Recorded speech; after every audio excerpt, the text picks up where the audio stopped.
на сите, добродојдовте во четвртата, а воедно и последна предизборна епизода на подкастот Истина збори.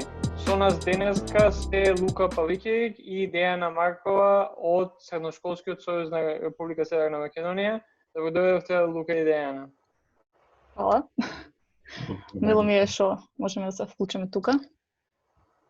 Да, и нас ни е доста мило, бидејќи до сега имавме неколку студенти на почетокот, после двајца политичари, па еве сега сакавме и со вас да направиме епизода на предизбори кои ќе се десат за 4 дена, во која што би поразговарале за средношколските проблеми, за вашите активности, како и активностите на Сојузот и што е следно. Но пред да започнеме со тоа, би сакала да поканам да се представите, чисто за оние кои не слушаат сега, а не ве знаат. Јас ќе бидам прва. Јас сум Дејана Маркова, средношколец, учам во Саба, 3-та година. И сега завршив 3-та. Моментално сум координатор на амбасадори во Унијата и амбасадор во Штип. Во ред, јас сум Лука Павликевиќ, средношколец по гимназија Нова. Сега завршив 1-ва година, така што ќе бидам 2-ра од август. Исто така, како член и активист на Сојузот, сум советник на председателот и член на извршниот одбор. Супер. Дали, ајде прво да започнеме вака. Што треба да се реформира кај нас во средното образование и каков е односот на власта спрема учениците и младите кои се дел од образованието? Па, ќе почнам со првото прашање. Што треба да се реформира во образовниот систем? Сметам дека треба да има повисок квалитет на инвентар кај нас, особено во предметните училници, каде што се изведува баш предметна настава и, например, во лабораториите, ако инвентарот не е доволен, сепак не може да се изведе наставата квалитетно. Потребно е да се одвои поголем буџет, особено за ова, што како што забележавме, еден од најмалите ставки во буџетот кој што е одвоен за образование оди во средното образование. Исто така во квалитетен инвентар се смета и учебниците. Повеќето се искинати и на средношколците им представува проблем ако воопшто не може да си ја прочитаат лекцијата од дали да недостасува страна или некој забележувал со пенкало. Сепак сите забележуваме различно, но сепак представува проблем. Образовната програма дефинитивно би требало да се реформира.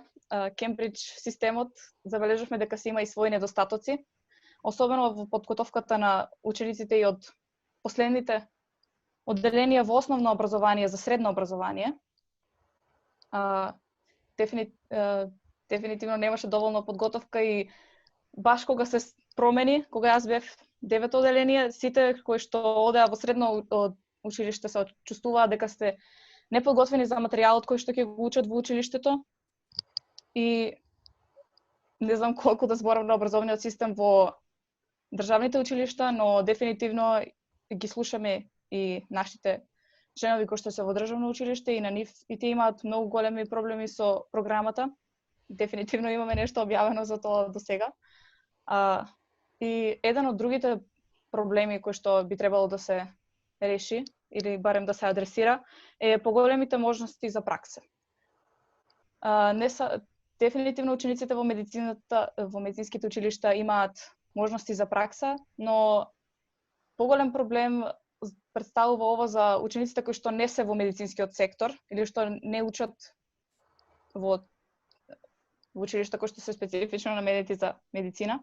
Да, мислам дека Дејана можна ефективно ги опиша би рекол најпримарните потреби на македонското образование, бидејќи навистина и во основното, и во средното, и високото образование станува збор за еден тотално руиниран систем од поглед на инфраструктура на инвентар, Значи училишни згради што се распаѓаат, учебници.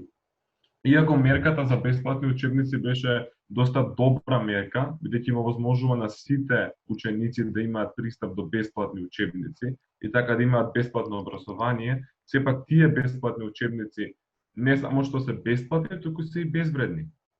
Бидејќи се многу лошо зачувани копии, а и во Скопје, но и во другите градови на Северна Македонија забележуваме појава да има и огромен недостаток на учебници. Така што се случува ученици со генерации да поминуваат низ образовните институции да немаат пристап до учебник по некои предмети. Така да, ако се обидеме први од вредноста што е веќе во негатива падната испоред резултатите на ПИСА и други релевантни меѓународни институции и истражувачи, ако се обидеме таа вредност од негативна да доведеме на нула, односно тоа што го објасни Дејана да имаме солидна инфраструктура во училиштата, веќе тогаш можеме да зборуваме за некоја идна визија. А ние веќе со ваква инфраструктура и со ваков образовен систем сме многу зад развиените земји каде што се стремиме да одиме. Така што мислам дека некои многу важни, а и многу брзи реформи во образовниот систем што треба да се спроведат да се намали бројот на предмети. Најтрагично е што просечен македонски средношколец во една година изучува 15 или 16 училишни предмети, а според мерките за 13 години што ги поминуваме во училиште, ние добиваме 11 години. Значи, ние буквално си го трошиме времето и образовниот систем не соодветствува со времето што го бара од нас. Така што мора да се направи итна проверка и да се намали бројот на училишни предмети, кои повеќето од нив се непотребни, но исто така што е многу трагично, земји како Финска, како Велика Британија и како Америка имаат помалку предмети, прилика 8 или 9, а добиваат повеќе часови дневно. Така што мора подвитно да се намали бројот на предмети, но и да се зголеми обемот на учење, ако ме разбирате што сакам да кажам. Да нема толку непотребни програми.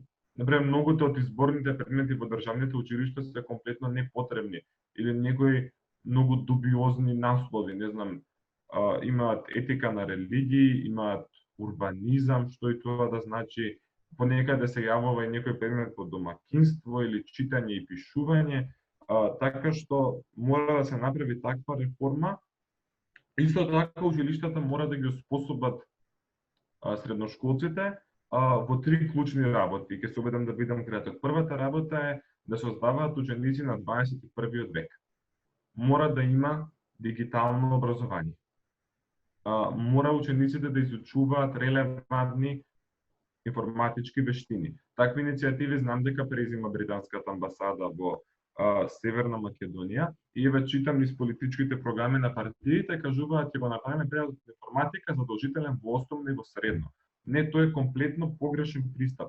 Значи, многу меѓународни реномирани образовни системи веќе одамна не ја предаваат информатиката како засебен предмет. Напротив, таа е интегрирана во наставните содржини по сите предмети. И така, не создава уште една книга и уште еден товар во ранецот на средношколецот, ама му дава вештини преку поинтересен и покреативен начин. Тоа е првото. Втората работа, училиштата мора да произведуваат активни демократски граѓани. Некако Македонија не излезе од транзицијата од еднопартиско во повеќе партиско општество и демократијата не само што е еден политички систем, таа е и систем од вредности и своевидна култура. За тоа мора да има важни програми по граѓанско образование во средните училишта, каде што ќе се изучува што значи демократскиот глас. Кај нас врв на демократијата е кога ќе некоја партија ќе освои 30.000 гласови повеќе да може да го гази противникот или да прогласува победа. Така што тоа не е демократија и младите мора да знаат што е демократија.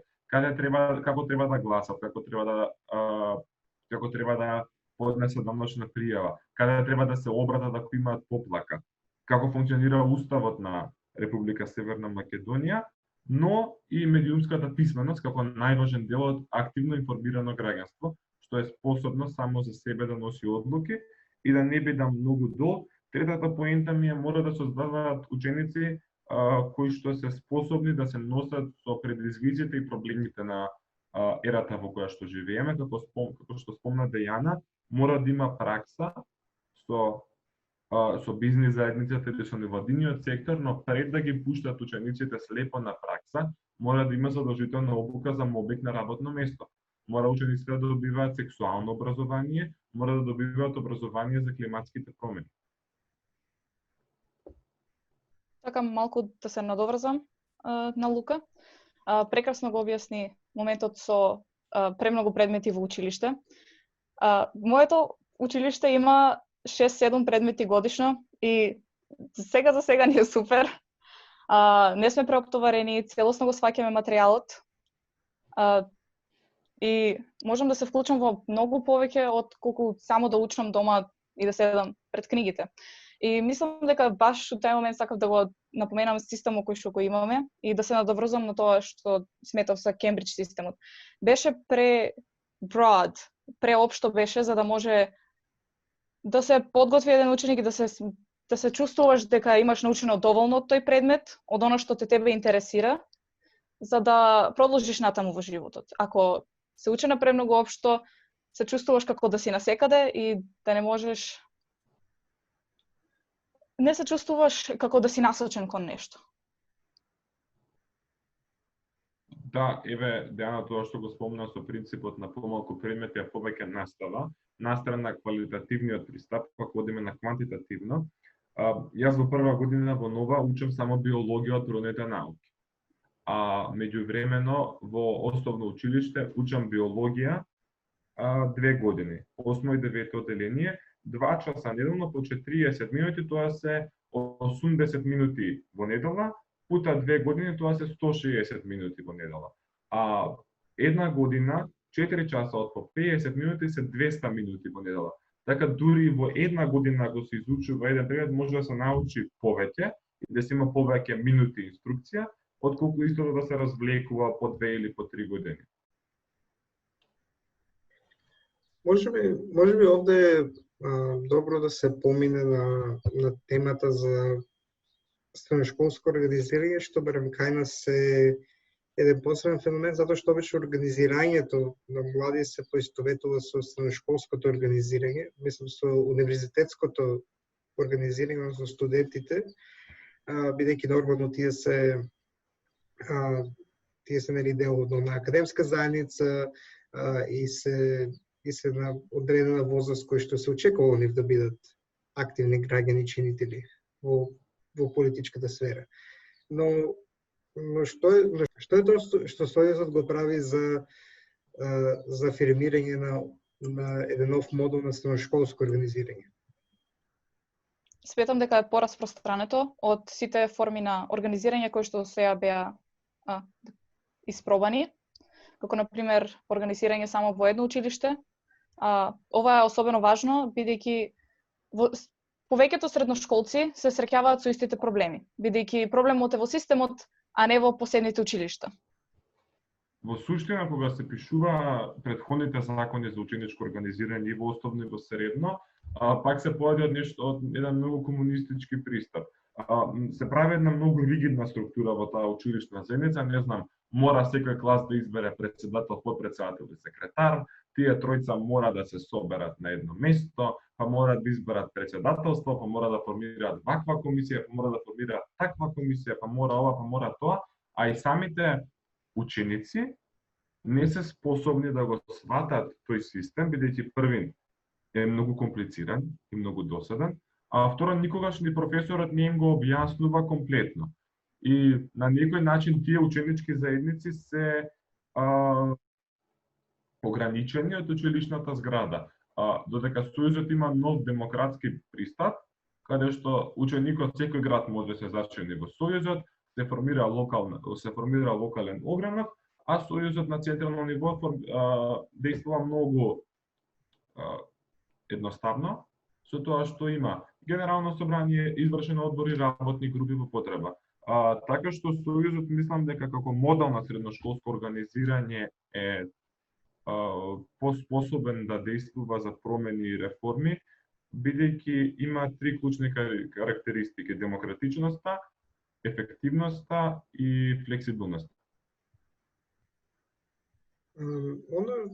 Дали може да споделите искуството на тоа како работат на локално ниво, затоа што прилично е присутен сојузот на национално ниво преку изјавите и другите форми на известување, но како е на терен, односно како е во локалните среди? Баш ќе зборувам за Штип, особено кога беа укинати патните кога беше укинат превозот за средношколците. Тоа беше последниот проблем кој што се обидовме да го решиме, но сепак почна пандемијата и останавме дома, така да престана да биде релевантен проблем. Во тој момент во секоја, да кажеме, членка огранок на Унијата во различен град, прво се одржува состанок, каде што присуствуваат голем број од членовите на тој огранок. Таму се разговара за релевантни проблеми, нешто што ги мачи средношколците.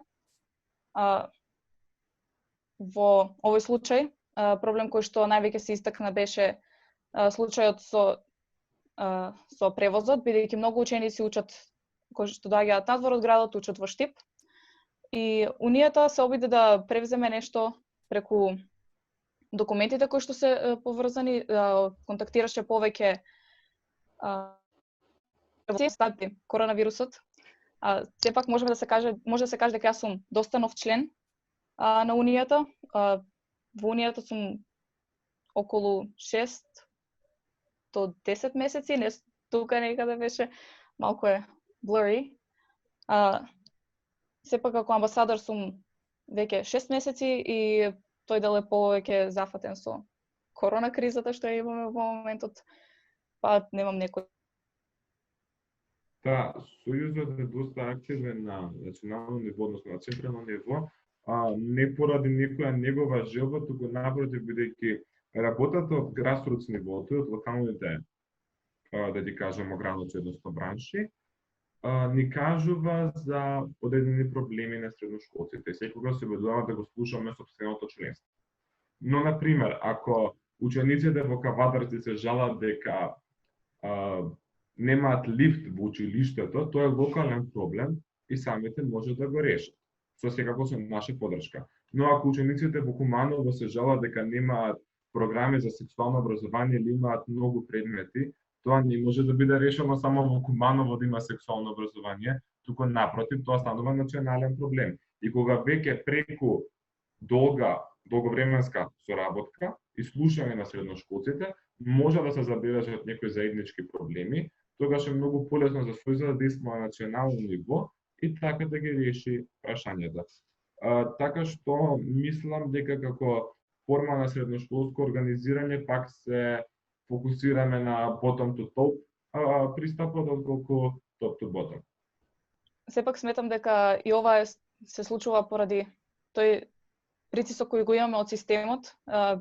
Сепак, повеќето од проблемите не се во специфичните училишни згради. Повеќето од проблемите доаѓаат од, да кажеме, top to bottom, од законите, начинот на кој што нешто да се одвиваат на широко ниво. И затоа повеќе функционираме на тој начин. Да, јас овде би се надоврзал на нешто што Лука мислам дека ти го спомна. Тоа би било колку средношколците уствари се активни. Спомна ти дека средношколците треба да и младите, но и средношколците треба да бидат запознаени со она што се случува во државата, со познавањето на законите, на уставите и на редови работи. Но колку тоа вие како некои кои сте доста активни и учествувате во формирање на некои нови политики, на нова средношколско движење, колку вие гледате дека или колку средношколците всушност се активни на терен? Малку работат за многу.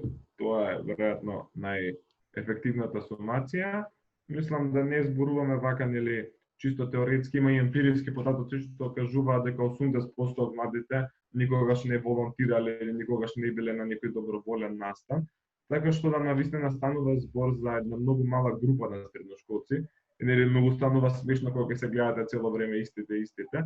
Но така што иако групата на активни средношколци е мала, мислам дека колку што може доволно допринесува во обидот за решавање на системските проблеми, но степак како едни солидни добри примери за заедницата, мислам дека и тие малку средношколци кои што се активни можат да ги инспирираат средношколците околу себе и оние да станат поактивни граѓани, луѓе и чинители.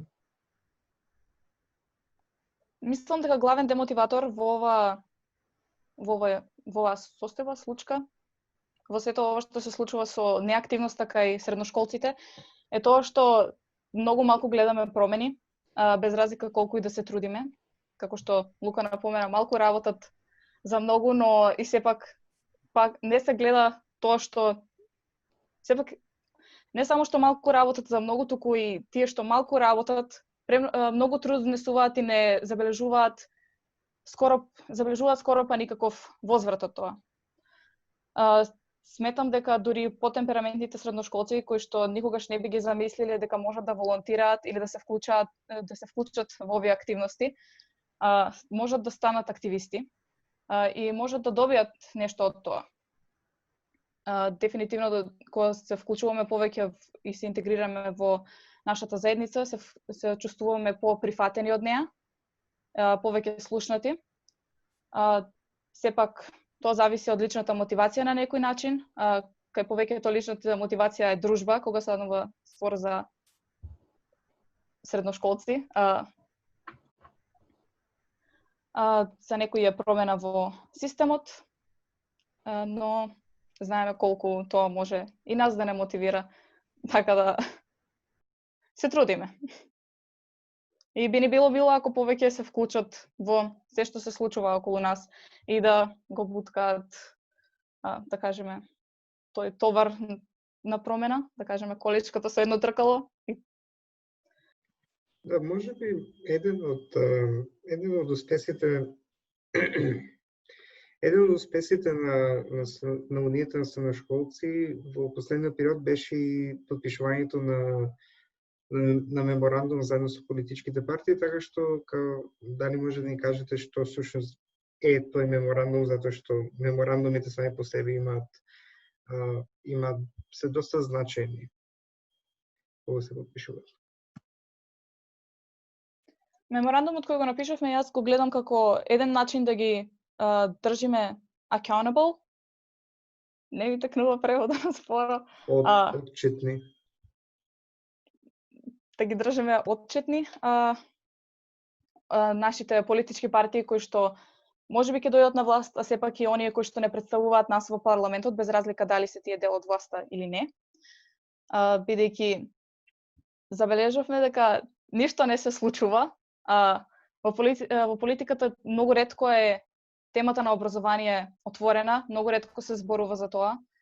Без разлика дали нашите политичари се согласуваат дека нашата младина е еднината и дека образованието ги оформува овие мали мозоци и ги тера да пораснат и да бидат оформени во луѓе кои што ќе бидат корисни во нашата околина, во нашата заедница, иако повеќето од тие оформени мозоци си заминуваат. Можам сега да го отворам на страна и меморандумот за да видам точно што пишувавме, бидејќи имавме повеќе точки, бидејќи сепак имаме повеќе барања. Може и Лука нешто да коментира во тој. Да, додека Дејана го прави тоа и нели чисто за да бидеме концизни и прецизни ги изнесе барањата, бидејќи прашањето ви беше поврзано со односот на политичките партии околу образованието и средношколците. Доста ироничен ќе ми биде одговорот, но мислам дека имаме два клучни фактори што играат против нас во овој случај. Најпрви последните анкети што ги читав кажуваат дека само 1% од граѓаните го гледаат образованието како приоритетен проблем за кампањата. Иако реално најголемиот број, односно плуралитетот на луѓето се секираат за работни места и за повисоки плати, нема да донесе позитивен резултат за политичките партии во текот на кампањата, зборуваат за образованието, ако само 1% од луѓето мислат дека е тоа доволно важно. И втората работа, средношколците го немаат правото на глас. И еве ако ги читаме програмите, основното и средното образование е се до некаде спомнати, но да кажеме 50% од тој сегмент за образованието, а останатата половина ја зазема високото образование. И мислам дека е тоа многу јасно за човек да свати зошто е таквата појава, бидејќи студентите го имаат правото на глас и се директно гласачко тело.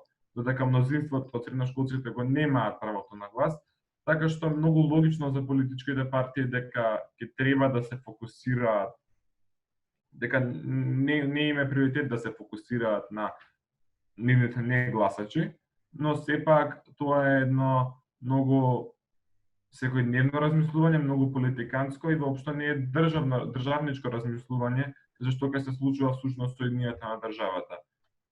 Така да тоа е тоа околу односот на политичките партии врз средношколците. Да, како беше реакцијата од политичките партии кога вие им излеговте со меморандумот и колку беше одзивот нивен кога беше да се потпише? Па не беше баш на некој начин целосно потпишан, бидејќи планиравме повеќе политички партии да се представници од политички партии да се појават на настанот, но мислам дека имаме само 2 потписа или 3, ако се што јас сметам сепак дека не е доволно.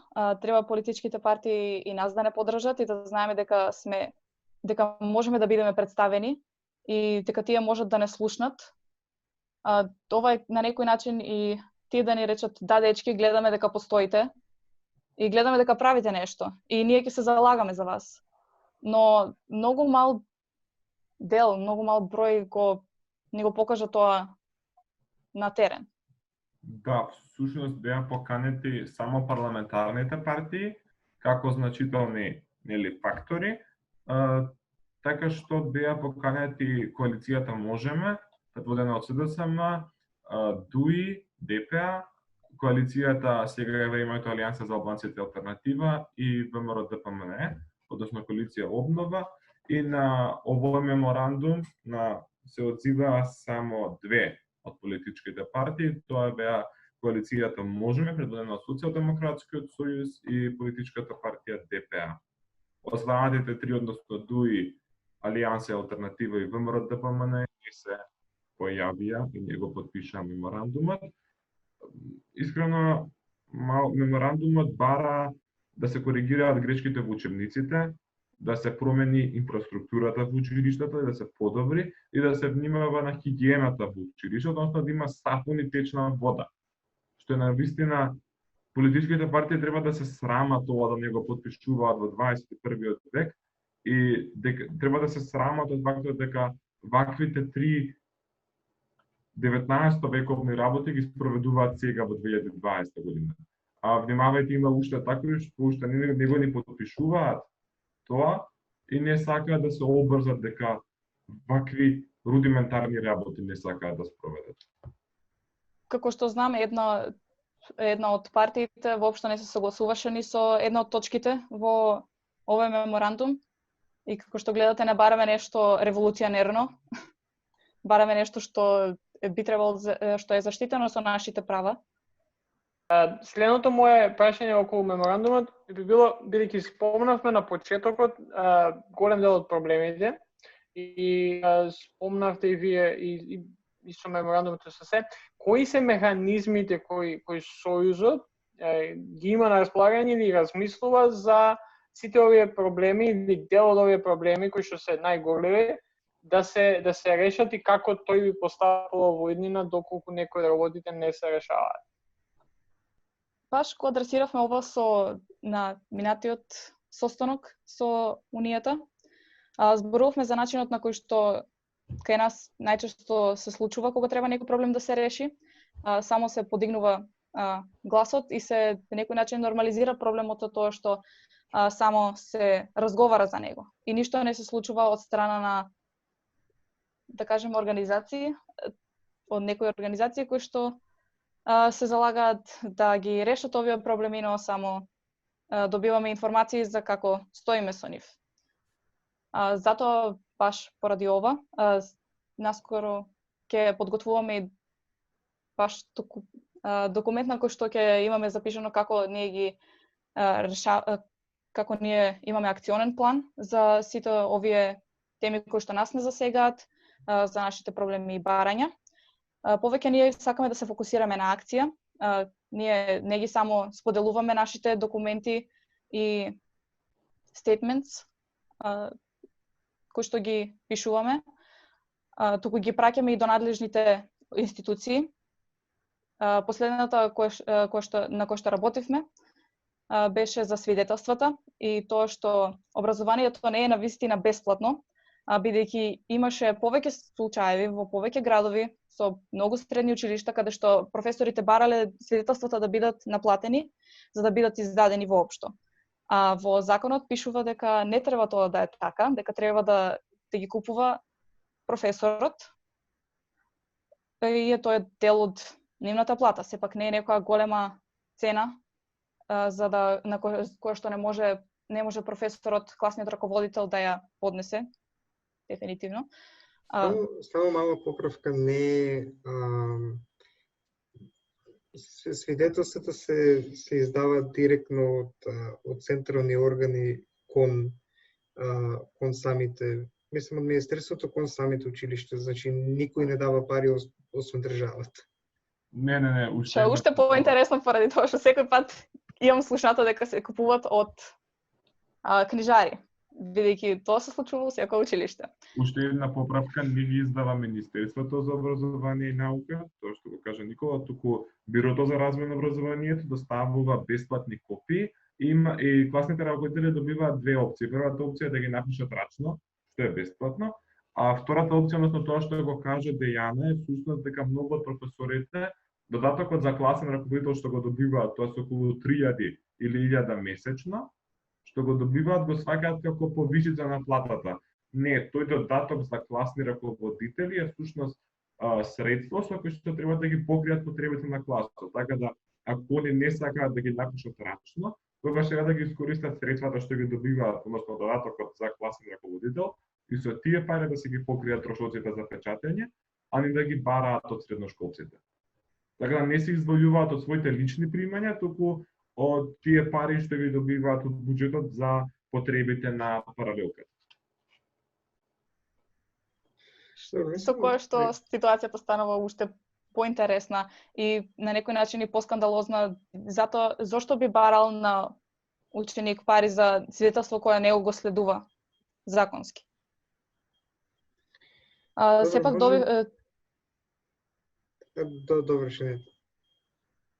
добивме за ова реакција од надлежните органи, каде што ова беше испратено. Мислам дека беше народен правобранител едно од нив. Медиумите го ова покрија и сметам дека имавме добра реакција од нив, така да на некој начин за сега ни работен планот кој што не е за акција за решавање на проблеми. Вред, може би пред да завршиме со очекувањата од новиот парламент и новата влада, дали би имале вие коментар за однос на спроведување на законот за млади, со оглед на тоа дека беше донесен 2019 пред крајот или така некако, и некако имплементацијата се совпадна со кризата? Знаете, да не бегаме кон тоа што го кажуваат институциите, повторно да се вратиме на грасрутс нивото барем во Македонија. Сојузот на средношколци направи еден јавен конкурс за ученици од еден град, не е важно кој е градот, и средношколеци со својата апликација за позицијата, нели се ги пишува знаења, да се ги пишува вештините и позициите и кажува исто така мене ме избраа да бидам член на локалниот младински совет во тој и тој град, но советот не функционира и тоа многу ме изреволтира мене. Нели законот за млади подразбира формирање на локални младински совети, но гледаме сега дека изгледа не функционира во дадени градови, нели што е веќе долго воспоставена македонска пракса. Исто така, бидејќи учествував делумно во креирањето на законот и бев дел од консултациите и пред да биде објавен пошироко, стануваше збор исто така дека треба да се формира и коменаџмент тело помеѓу членовите на владата и младинските организации, што е европска пракса и пракса на Советот на Европа, но поради некои чудни причини тоа тело од законот, од нацртот на законот и од предлогот законот беше изфрлен и не се најде таму. Исто така, како Сојуз на средношколци, терминот млади не ми се допаѓа, но и мене лично, бидејќи станува збор за една хетерогена група, нели 15 до 29 години. Значи може да станува збор за средношколци, за основношколци во некои држави, за студенти, за луѓе што работат, за луѓе што не се во високо образование, за доктори на науки, за магистри, за обични работници, па до некаде и за политичари. Така што мислам дека групата млади е доста хетерогена, но сепак барањето на младите, и тоа го гледаме и на кандидатските листи, бидејќи нема многу кандидати што се млади, сепак и младите како поширока група не се државата не ги смета за значајни, а посебно тоа се приметува веќе средношколците.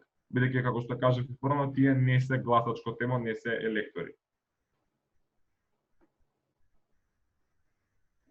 Лично јас чувствував дека некако заглави процесот со законот за млади. Колку и да е важен, повеќето од младите немаат ни слушнато за тоа, а и оние кои што беа дел од процесот на пишување на законот и дава многу од своите препораки, не добија никаква информација назад. Сепак знаеме дека треба ние сами да се информираме, но не би било многу голем проблем да се испрати еден мејл на тие, каде знам, 200, сигурно не се 200, сигурно се повеќе луѓе кои што се вклучија во овој процес, бидејќи оставивме мејл со тоа што сме заинтересирани за законот и сакаме да сме дел од тоа. Мислам дека и тоа беше еден мал пропуст во овој процес. Да, многу е важно да јавните гласила и веб страници на институциите да бидат редовно апдейтирани и да си ја служат улогата, а не да отвориш ти јавно гласило на некоја агенција и последна вест објавена 2009 година.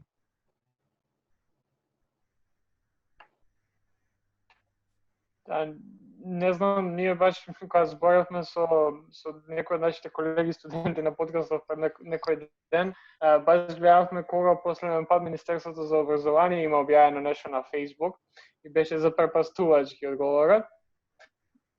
Но дефинитивно е проблем кој што насекаде го има. Мислам, погледнете само Организација за млади и спорт. 2011 година и е за никаде, кога не можеш никаде да се снајдеш, нема контакт некаде да најдеш.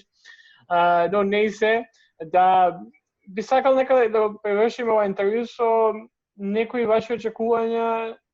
Добро, знаеме проблемите, вие работите на нив, пробувате да ги вклучите и партиите и политичките чинители во целиот овој процес, но кои се очекувањата? Што очекувате дека ќе се случи и какви се некои ваши планови за воиднина, што како сами средношколци, што како сојуз и средношколска организација?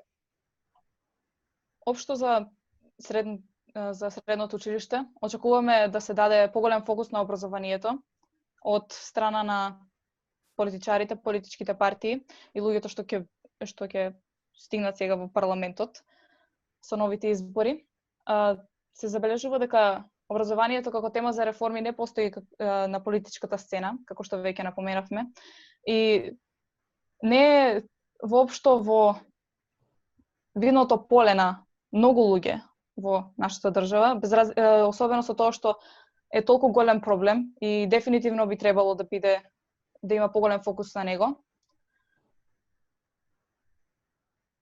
Па повеќето од проблемите од жекувањето веќе ги споменавме, така да не се повторува многу. Чисто преку програмите на политичките партии, тие не се и толку многу различни во понудата што ја даваат на граѓаните, имаат слични визии за образованието, некој помалку, некој повеќе, но сепак клучната работа е во сите тие реформи што ќе следат, бидејќи мораат да следат. Претходниот мандат беше фокусирана на дворешна политика. Сега, кога веќе поголем дел од тие прашања се затвараат, мора да идната влада која е таа да биде идниот парламентарен состав, мора да се фокусира на реформите на внатрешен план. Ако почнуваме и преговори со Европската унија, така што мислам дека образованието ќе дојде како тема. Ние со цел да можеме да го искористиме цајтгајстот и да успееме нешто да промениме и да капитализираме од овој момент, изработуваме политичка платформа со нашите барања и предлог политики за образованието. И тие предлог политики се многу директни и се многу опширни. Например, кажуваме дека од сегашните 16% од буџетот и 3,7% од БДП-то треба да се издвојуваат 5% од БДП-то за образование. Имаме сето други барања и мерки. Така што мислам дека клучната алатка во идните образовни реформи што сите ги очекуваме е дека треба и средношколците и студентите да бидат вклучени во креирањето на истите. Бидејќи нели како што велат американците, no taxation without representation. Така што мислам дека е срамно ако родителите или бизнис заедницата и пазарот на трудот кажуваат што треба да има во образованието, а не треба никој да ги праша, туку треба средношколците и студентите да го дадат својот глас и да бидат еднакви. Дефинитивно се согласувам со тоа, бидејќи сепак средношколците знаат на нив како им е во училиште, што учат тие и што им е најголем проблем во животот, што им смета, и затоа треба да се слуша нивниот глас. А со секој нареден проект, настан, ветување од нашите политичари или lack thereof, колку што не постојат, да кажеме, сепак ни покажува дека не слушаат нас. Ниту министерствата, ниту владата и многу ретко се решаваат некои големи проблеми, кои што се сепак дел од што се толку систематски и закоренети, и се надеваме дека нешто ќе се смени во иднина, а и дефинитивно ќе се обидеме тоа да биде осигурано. Чисто да се надоврзам тоа што го каже Дејана, како, да кажам, мој личен заклучок, во поглед на тоа дека политичарите не ме слушаат, добриот политичар не е добар читател, добриот политичар не е добар писател, добриот политичар не треба да биде добар говорник или добар администратор, добриот политичар пред се треба да биде добар слушател, што го слуша гласот на своите избирачи, тие што му го даваат легитимитетот и моќта. Така да и македонските политичари ќе мора да станат добри слушатели најпрви, а исто така Дијана кажа дека гласот на средношколците мора да биде слушнат, без разлика колку тој глас е артикулиран и колку тој глас успева да се вклопи во терминологијата и дефиницијата на комплексниот систем.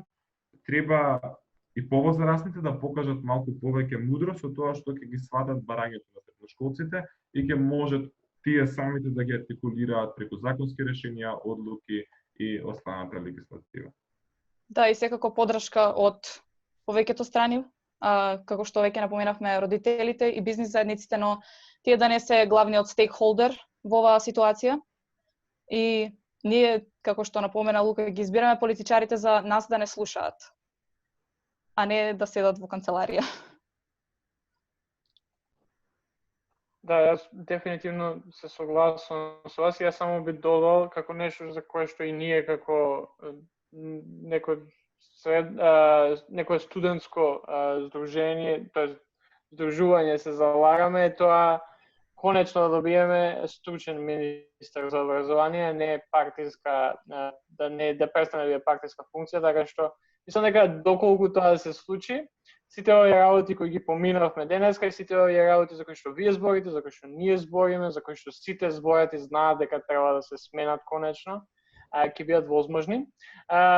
Фала ви за разговорот, за крај само би ве прашал како и секој наш гостин кој што доаѓа на подкастот, да ни дадете некои препораки, било тоа да е книга, серија, филм, што би можеле да гледаме повеќето од времето.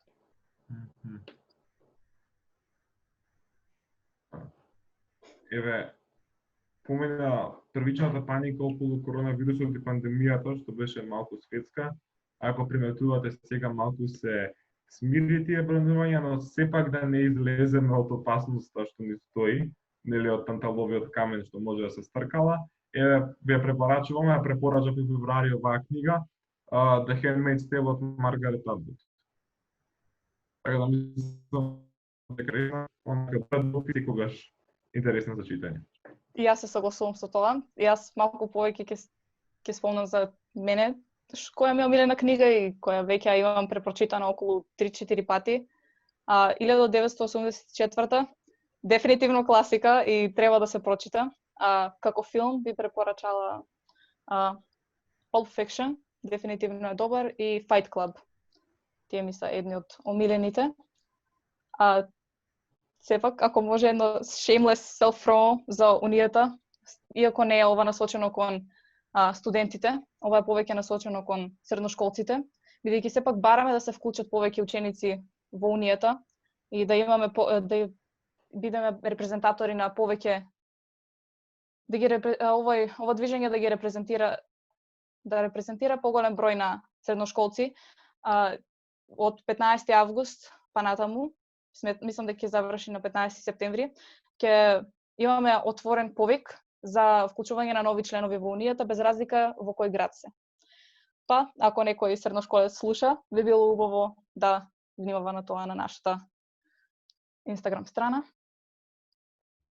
Да, фала ви уште еднаш за издвоеното време и за овие 40 минути разговор и за сите теми на кои што успеавме да зборуваме. Се надеваме дека после ова ситуација која се случува сега поради коронава, ќе може и во живо да направиме нешто заедно со Сојузот, така што ќе може уште повеќе да поразговараме и да видиме до кај сме стигнале и до кај вие сте стигнале и средното образование почнувајќи од сега. Така што останете stay safe и ја го завршувам подкастот неретко со тоа да не идете у хладилници, што не треба да идете у хладилници.